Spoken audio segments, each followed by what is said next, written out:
Alex, may I call you Alex? Yes, of course. How are you today? The most important question I'm going to ask you. I'm good, thank you. Already prepared for this weekend? I hope so. I hope so. Okay, well, let's talk a little bit about that. What are the differences between Pep and Mikel Arteta for you, having played for both?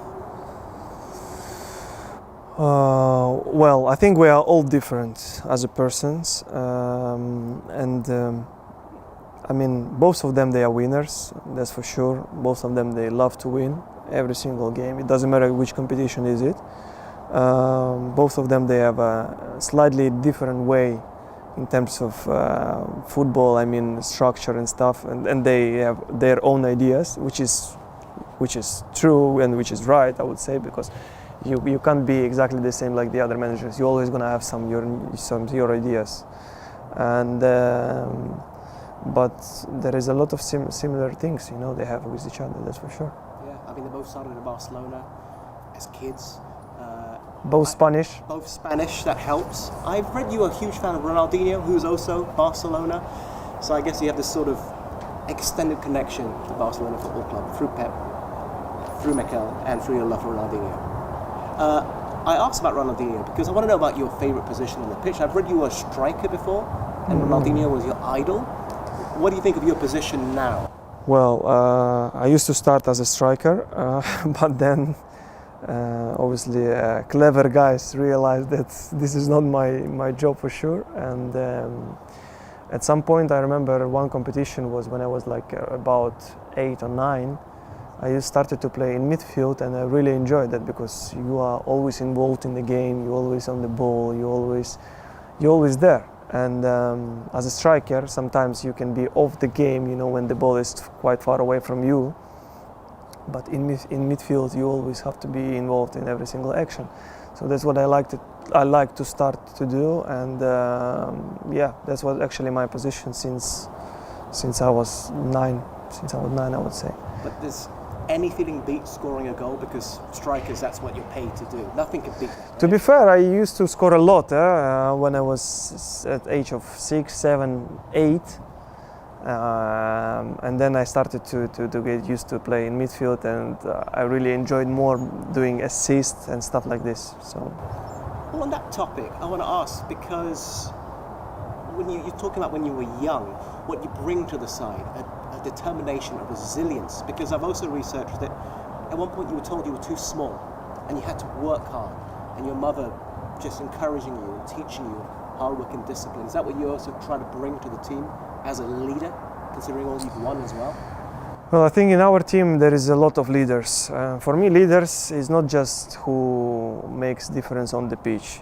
The leaders could be also off the pitch, and we have plenty of them in the dressing room, you know, because it's so important even for the mood. When you drop some points, and on the next day when everyone arrives at training ground, you are in a bad mood, you didn't sleep well, you was thinking too long, you know, about the game, about poor performance and stuff like this. It's important to have leaders in the dressing room which can keep your heads up and say the right things. So we have plenty of them in our team.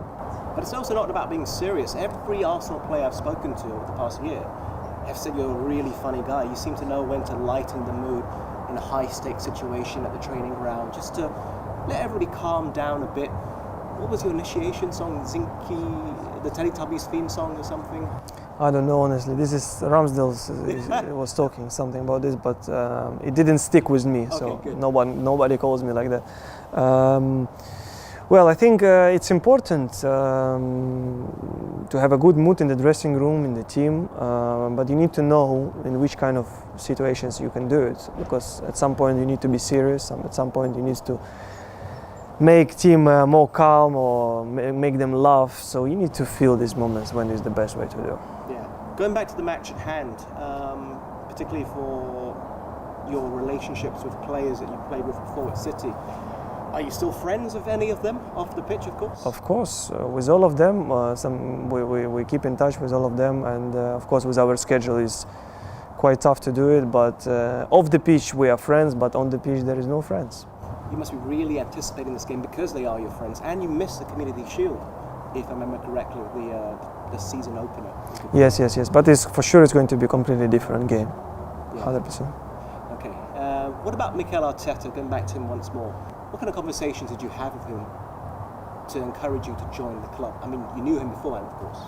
Well, he told me about the project of this club. He told me about where he sees me on the pitch and the plan which he has in his head and stuff. So I really enjoyed everything. And being even at City, I used to watch Arsenal a lot, and I really enjoyed the way they play. And I felt always that Arsenal's time is coming. So that's why I didn't have any doubts to join Arsenal. Yeah, there's something really special about Arsenal. I'm sure you grew up watching some of the greats who've now retired, your Thierry Henrys and the like, so it must be a real privilege to wear the badge. It's a childhood dream which came through, and being a kid I used to enjoy watching Arsenal with the big names which you mentioned already, and there was plenty of them, like Cesc Fabregas when he was 17 years old, you know, playing consistency good.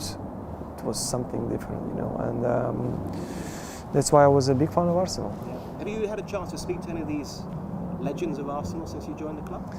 Yes, 100%. With some of them personally, with some of them by phone, chatting. So it's a big honor for me. Yeah, and it feels like a family at Arsenal. Yeah, that's for sure. You know, even the legends which played before in Arsenal, they're always trying to be in touch. Some of them talking to the social media, you know, supporting Arsenal, following Arsenal. So yeah, we feel like a big family. As for the current players, I know you're all very family-like as well.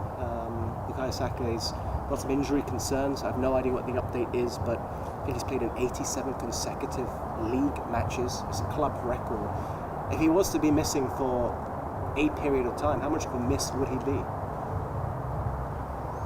Well, I don't know. Honestly, I don't know anything about his update at the moment and how he feels, but what can I say, that he's so important player for us. He's unbelievable, and it looks like there is still a lot of space he has to improve, and his potential, I would say, sky is the limit.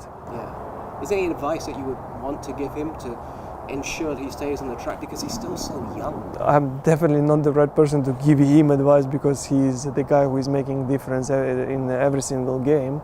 The only one thing I can say, just do anything you want and try to be that consistency like you are, and actually just keep going.